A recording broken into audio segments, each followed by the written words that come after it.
আজকে আপনাদের দেখাবো সেই বিখ্যাত পাগলা হালিম, যেটা প্রতি বাটি মাত্র 30 টাকা করে বিক্রি হয় এবং দিনে বিক্রি হয় 1000 থেকে 1200 বাটি।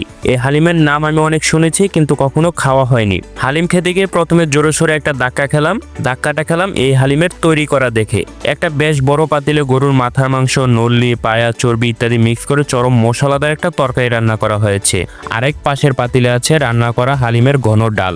মাংস তরকারির হালিমের ডাল এবার অন্য আরেকটা পাতিলে ভালো করে মেশানো হচ্ছে এবং এই পাতিল থেকেই বিক্রি করা হচ্ছে বিখ্যাত পাগলা হালিম। আমরা মাগরিবের কিছুক্ষণ আগে পৌঁছালাম এই হালিম খেতে। একদম ফুটপাতের দোকান বলতে যেটা বোঝায়, ফুটপাতের উপর 3টা পাতিল নিয়ে ওখান থেকে হালিম খাওয়ানো হচ্ছে সবাইকে। আসলে জনসাধারণের এত ভিড় না দেখলে আমি কোনোভাবেই বিশ্বাস করতে পারতাম না ফুটপাতের একটা হালিম এতটা জনপ্রিয় হতে পারে। এই পাগলা হালিম খেতে হলে আপনাকে প্রথমে তাদের কাছ থেকে একটা টোকেন সংগ্রহ করতে হবে এবং যেখানে হালিম পরিবেশন করা হচ্ছে সেখানে টোকেন জমা দেওয়া মাত্রই আপনার হাতে তুলে দেওয়া হবে গরম গরম এক বাটি পাগলা হালিম। আমিও 30 টাকা দিয়ে এক বাটি পাগলা হালিম নিয়ে রাস্তার এক পাশে এসে পড়লাম ভালো মতো ভিডিও করার জন্য।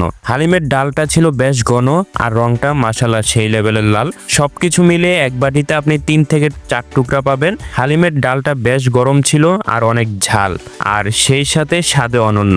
সত্যি বলতে 30 টাকায় এত মজাদার হালিম আমি কখনো আশা করিনি। আপনারা চাইলে ট্রাই করতে পারেন বিখ্যাত সেই পাগলা হালিম। আশা করি হতাশ হবেন না।